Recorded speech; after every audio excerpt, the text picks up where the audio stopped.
Assalamualaikum warahmatullahi wabarakatuh. Perkenalkan, nama saya Muhammad Irfan Ilham dengan NIM 07 01112825301141. Saya dari Fakultas Ilmu Sosial dan Politik jurusan Administrasi Publik. Jadi di sini saya akan membuat video di mana video ini merupakan salah satu tugas dari mata kuliah Teori Administrasi Publik.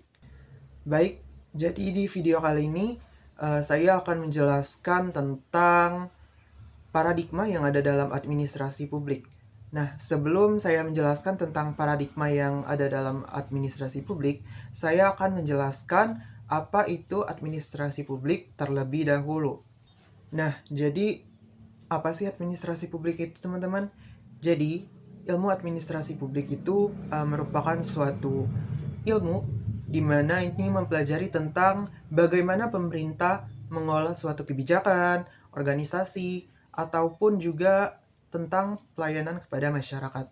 Nah, semakin berkembangnya zaman, ilmu administrasi publik juga ini sering sekali mengalami yang namanya perubahan cara pandang ataupun yang disebut dengan paradigma. Baik, jadi apa itu paradigma? Secara umum, paradigma ini dapat diartikan sebagai cara pandang, kerangka berpikir, ataupun juga model ataupun cara untuk memahami suatu konsep dalam ilmu pengetahuan. Baik teman-teman, dalam konteks ilmu administrasi publik, paradigma administrasi publik itu menunjukkan bagaimana para ahli menjelaskan peran pemerintah, birokrasi, ataupun hubungan antara negara dan juga masyarakat itu sendiri. Nah, biasanya perubahan yang terjadi pada paradigma administrasi publik ini disebabkan oleh karena adanya perubahan kondisi sosial, lalu juga ada politik, ekonomi, dan adanya tuntutan dari masyarakat terhadap pelayanan publik yang diberikan oleh pemerintah.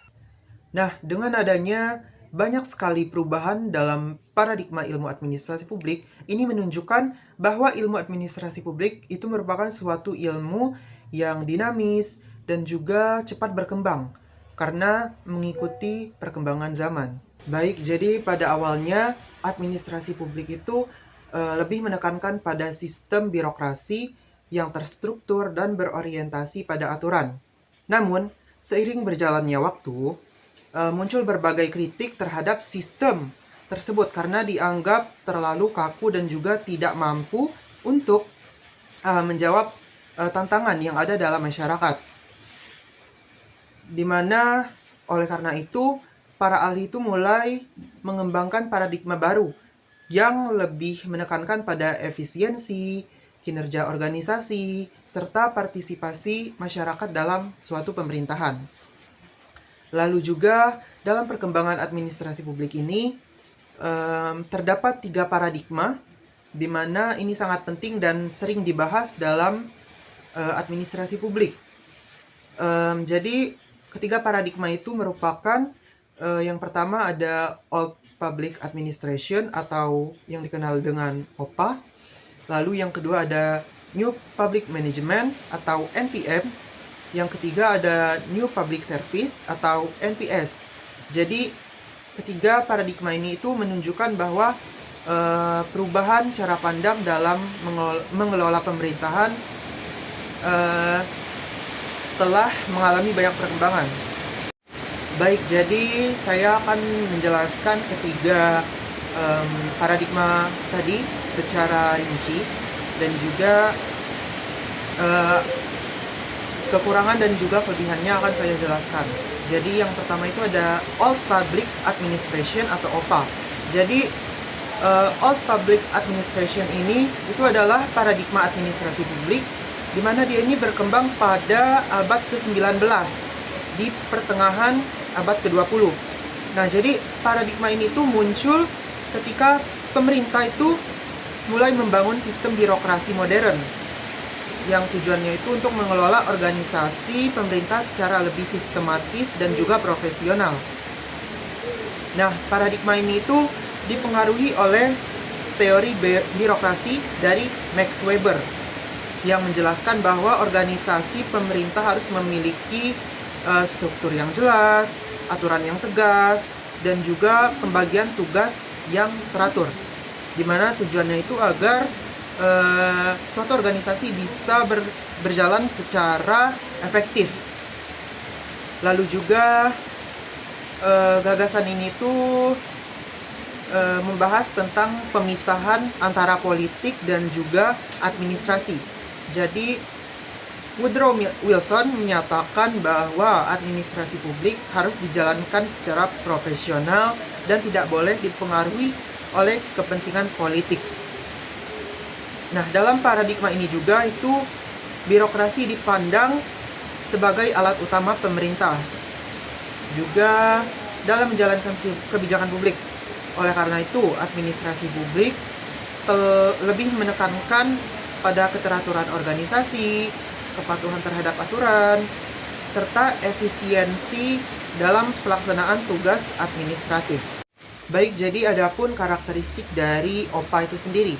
Jadi yang pertama itu ada sistem birokrasi yang kuat, di mana pemerintah ini dijalankan melalui sistem birokrasi yang memiliki struktur organisasi yang jelas.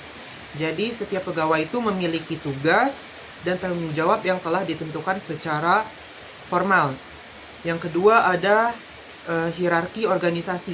Jadi di dalam sistem OPA ini itu terdapat tingkat jabatan, di mana dia tersusun secara berjenjang, teman-teman.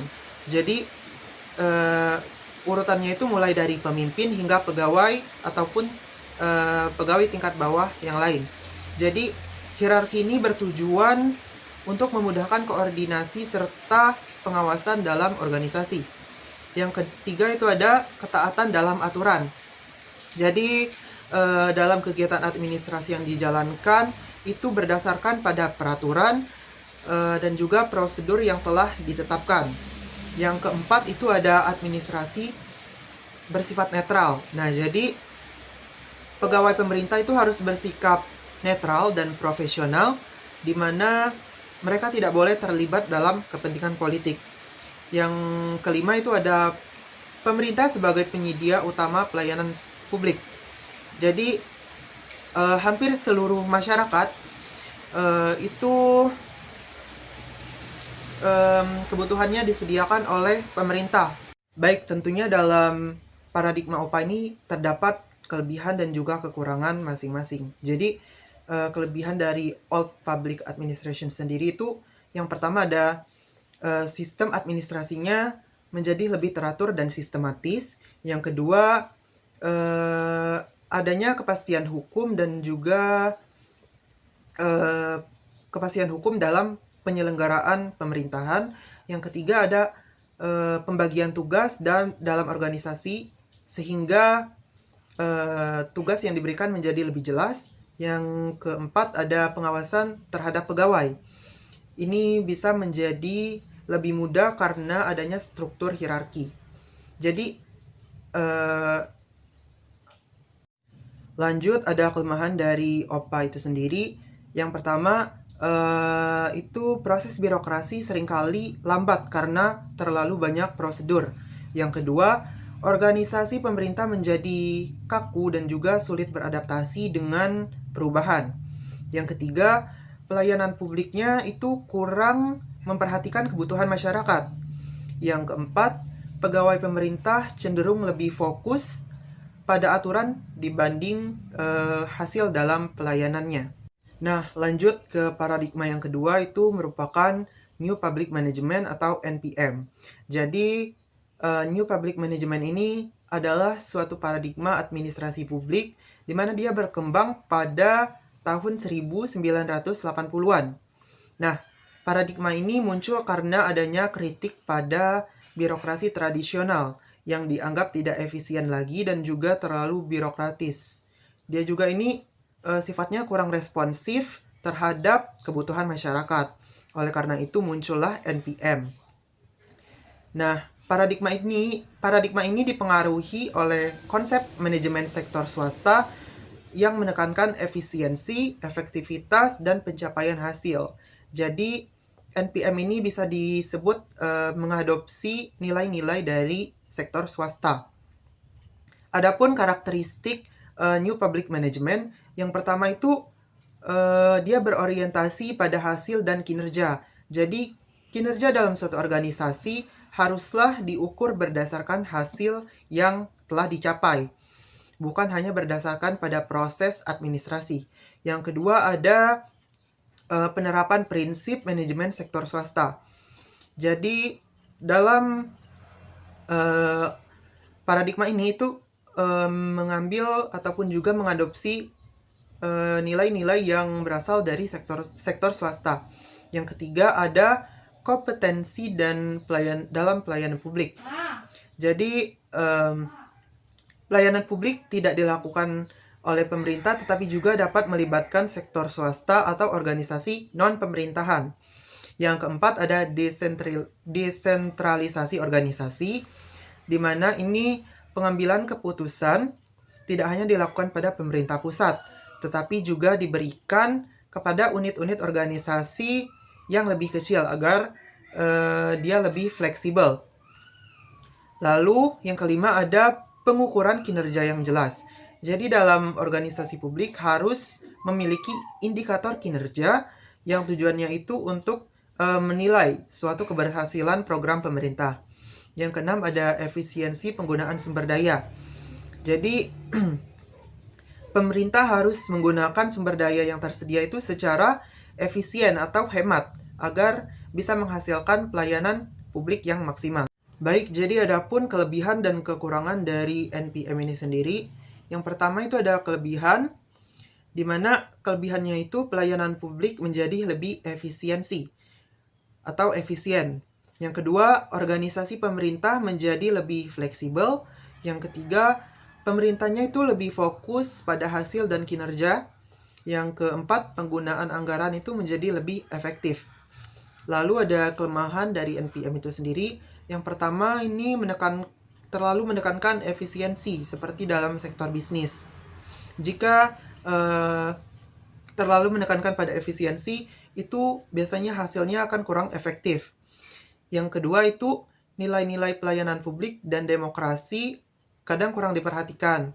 Yang ketiga, masyarakat dipandang sebagai pelanggan, bukan sebagai warga negara yang memiliki hak dalam suatu pemerintahan.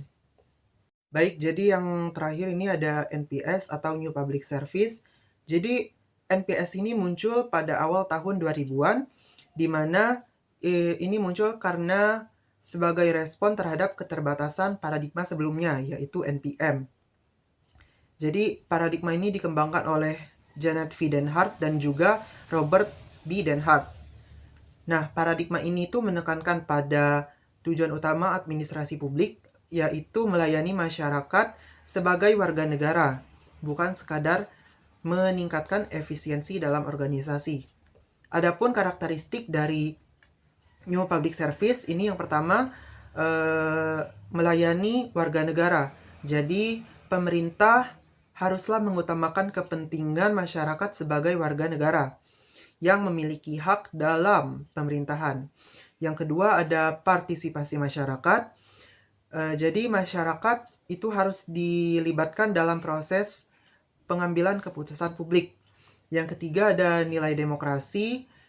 Jadi administrasi publik harus menjunjung nilai-nilai demokrasi, keadilan sosial, dan juga transparansi. Yang keempat ada kolaborasi antara berbagai pihak. Jadi pemerintah haruslah bekerja sama dengan masyarakat, organisasi masyarakat sipil, ataupun sektor swasta dalam menyelesaikan masalah publik. Yang kelima, akuntabilitas publik. Jadi pemerintah haruslah bertanggung jawab kepada masyarakat atas setiap kebijakan dan program yang telah dijalankan. Baik, tentunya dalam NPS ini juga terdapat kelebihan dan kekurangan. Jadi kelebihannya itu pelayanan publik menjadi lebih demokratis. Kedua, masyarakat memiliki kesempatan untuk berpartisipasi dalam pemerintahan. Yang ketiga, pemerintah menjadi lebih transparan dan juga akuntabel. Lalu yang untuk kelemahannya itu ada yang pertama, proses pengambilan keputusan bisa menjadi lebih lama karena ini melibatkan banyak pihak. Yang kedua, koordinasi antara berbagai aktor dalam pemerintahan menjadi lebih kompleks. Baik, jadi kesimpulannya ini adalah perkembangan paradigma yang ada dalam administrasi publik menunjukkan bahwa cara pandang terhadap pengelolaan yang ada di pemerintah ini terus mengalami perubahan, yang mana ini dimulai dari Old Public Administration atau OPA yang menekankan pada birokrasi dan aturan, lalu juga ada NPM yang fokusnya pada efisiensi dan kinerja, dan yang terakhir ada NPS yang menekankan pelayanan kepada masyarakat serta partisipasi warga dalam suatu pemerintahan. Baik, mungkin sekian penjelasan yang bisa saya sampaikan. Jika ada kesalahan, saya mohon maaf. Saya akhiri. Wassalamualaikum warahmatullahi wabarakatuh.